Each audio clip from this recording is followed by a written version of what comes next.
There are a few simple actions you should perform as a regular habit before and after each coffee-making session on your Oracle Jet.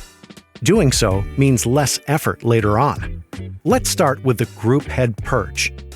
Before you brew, insert and lock the portafilter into the group head. Press the brew icon to run a short flow of water for 5 seconds.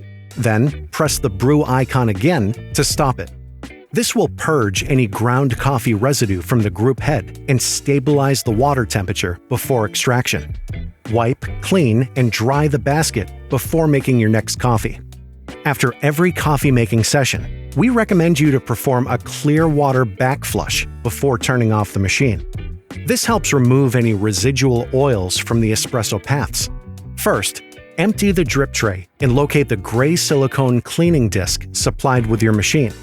Place the silicone cleaning disc into the filter basket, then insert and lock the portafilter into the group head. Press the brew icon to start the flow of water into the portafilter.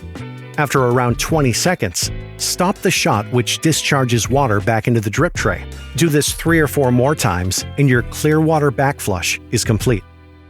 And finally, the filter basket rinse. Make sure your filter basket is cooled before removing and rinsing it and the portafilter under hot water.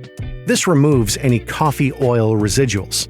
If the holes in the filter basket are blocked, dissolve a cleaning tablet in hot water and soak the filter basket and portafilter in the solution for approximately 20 minutes. Then, rinse and dry thoroughly before your next use.